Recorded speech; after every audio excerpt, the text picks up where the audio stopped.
है ये चीज इन्होंने खत्म कर दी, न पद करा न प्रतिष्ठा करा। अगर सारे लोग समण के किसी भी संगति में जाते हैं तो एक साथ बैठते हैं, एक मंच पे बैठते हैं। अगर जमीन पे बैठेंगे तो जमीन पे, अगर चेयर पे बैठेंगे तो चेयर पे। ये बहुत अच्छी आइडियोलॉजी है समण संघ की, बहुत अच्छी लगी मुझे इस चीज को। दूसरा है पंजीकरण कभी नहीं। अब ऐसा है कि बहुत से ऐसे जो लोग दूसरे काम कर रहे हैं वो अपनी संस्थाओं को पंजीकरण करवा लेते हैं। ये पंजीकरण, ये वाला धर्मशाला पंजीकरण, इस तरीके से पंजीकरण करा के मतलब उनसे एक प्रॉफिट हो रहा है उनको। जैसे अभी ये धर्मशालाएं हैं, पंजीकरण अपनी पंजीकृत करवा रखी है उन्होंने। अब जैसे कोई हमारे गरीब व्यक्ति जाते हैं उसके अंदर, उनसे कहते हैं 40,000 लगेंगे इसकी बारात के एक दिन के, और उनसे छोटे होते हैं उनके 11,000। तो ये जो चीज है ना पंजीकरण की, उन्होंने अपना एक व्यापार बना लिया, और व्यापार से क्या होता है वो अपना काम चला रहे हैं। लेकिन उसमें समाज का कोई काम नहीं हो रहा, उसमें हमारे बच्चों की जो गरीब है उनको कोई फ्री शादी नहीं हो रही। वो पैसे लेते हैं उनसे भी, फिर कम दे दो थोड़े लेकिन देने पड़ेंगे। लेकिन क्या है यहाँ पर पंजीकरण नहीं है। समण संघ जो है एक इतना बड़ा मतलब प्लेटफॉर्म है ये, इसमें कोई पंजीकरण नहीं है, इसका कोई मतलब कोई बिल्डिंग्स नहीं है इसकी, कुछ भी नहीं है। पंजीकरण का मतलब होता है अपनी बिल्डिंग्स, अपनी कार, अपने प्लॉट, उनका पंजीकरण किया जाता है, इसमें पंजीकरण ही नहीं है।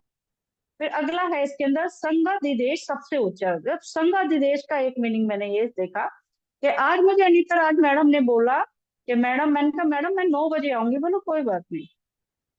अब मैंने संघ का आदेश माना, तो संघ आदेश मैंने माना तो ये संघ अधिदेश है, जो संघ का आदेश मुझे आया ये मेरे लिए सबसे ऊपर है।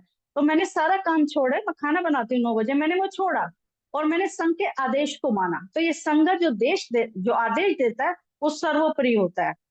आगे है संघ राजनीतिक में कभी नहीं जाएगा। अब सब लोग ये कहते हैं कि जब तक समर संघ काम कर रहा है, इकट्ठे होके काम कर रहा है, अब जब तक तुम राजनीतिक में नहीं जाओगे तुम करोगे क्या? तो मैंने उन्हें बोला भाई 131 एमएलए जो आज काम कर रहे हैं, जो मणिपुर का कांड हुआ था, जो हस्तसाल का कांड हुआ था, जो और भी जितने रेप हो रहे हैं, उनके लिए कितने 131 एमएलए गए? मुझे इस चीज का जवाब दो। अगर एक एमएलए के घर में एक वो खुद है, तीन, एक बीवी है, 2 बच्चे और 4 इकट्ठे होके जाते तो 131 × 4 वो जाते जाते मणिपुर में करते। लेकिन कुछ नहीं करते वो लोग। भाई संविधान की वजह से बाबा साहब ने जो अधिकार दिलाया उसकी वजह से तो आप गए वहां पे, और वहां पे जाके आपने करा क्या? आप तो उसी तरीके से काम कर रहे हो जैसे लोग आपसे काम करवा रहे हैं। आप समाज के लिए काम नहीं करें, क्योंकि बाबा साहब ने बोला कि मेरा समाज अभी बहुत नीचे है, इसको ऊपर उठाना है।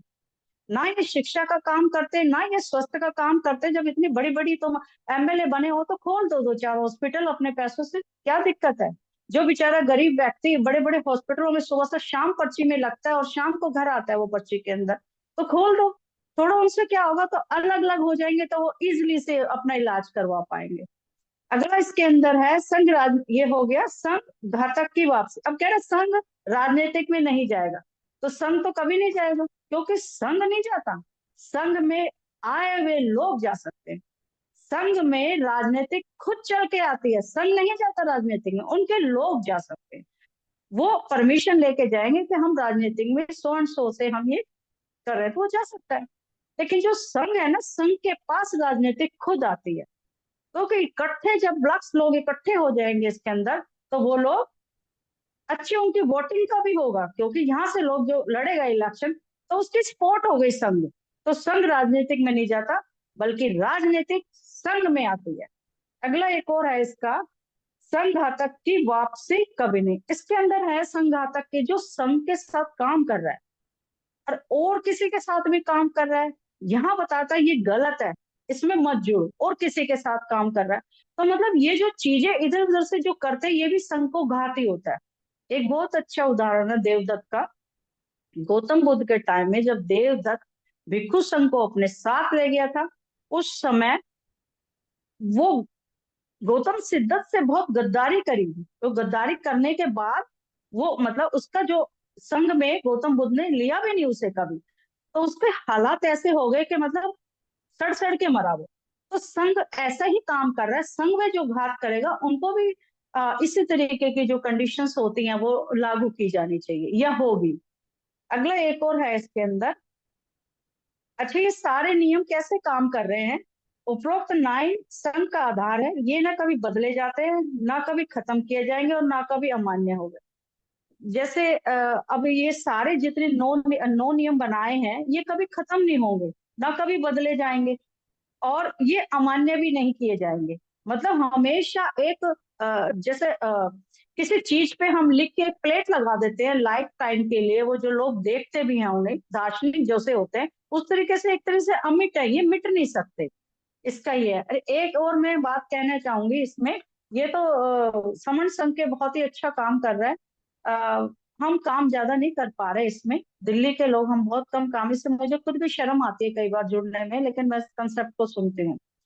इसके अंदर अब ये सारे समन संघ के हमारी ये गोल्डन रूल है, इसमें जब तक जुड़ेंगे नहीं ना, तो हम इस तरीके से मारे जाएंगे।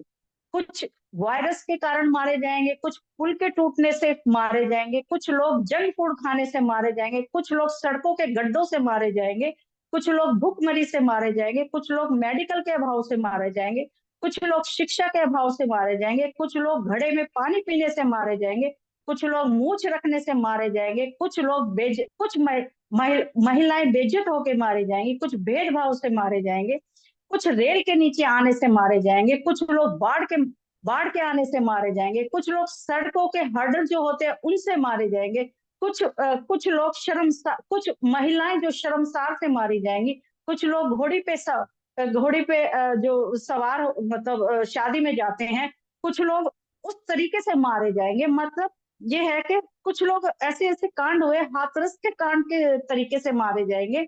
मतलब सब कुछ आने वाले टाइम में ये जो दायरा चल रहा है, ये बहुत समझ लो एक मारने के तरीके हैं ये। और इसलिए मैं चाहती हूँ सभी लोग समन संघ में जुड़े। जब तक हम इकट्ठे नहीं होंगे तो जीत हमारी नहीं होगी। समन संघ ऐसा प्लेटफॉर्म है, ये यही नहीं इंटरनेशनल लेवल पे काम करता है समन संघ। अगर हम सब जुड़ जाए, अभी 150 लोग इस पोर्टल पे जुड़ते हैं, उसमें सर ज्यादा होते हैं मैडम कम होते हैं, अगर वो सर अपनी भी वाइफ को इसमें जोड़ ले, तो जहाँ 150 लोग होते हैं वो 300 हो जाएंगे। 500 की पोर्टल की लिमिट होती है तो 500 भी हो ही जाएंगे। तो सबसे पहले तो हम लोग अपने परिवार को जोड़ेंगे इसके अंदर, तभी पोर्टल की संख्या तो नेचुरली हो जाएगी 500 के करीब। इसलिए सभी लोग आप इस पोर्टल पे जोड़े, अपने बाइक को जरूर जोड़े, उनको अलग फोन से जोड़े। बस मैं इतना ही कहना चाहूंगी। अगर मेरे वक्त में कहीं गलती हो गई तो संग मुझे माफ करे, माफ करे, माफ करे। जय भीम, नमो बुद्धाय, संगम। बहुत बहुत साधु साधुवाद बहुत बहुत साधु धन्यवाद। बहुत जी। वेरी गुड वेरी बहुत।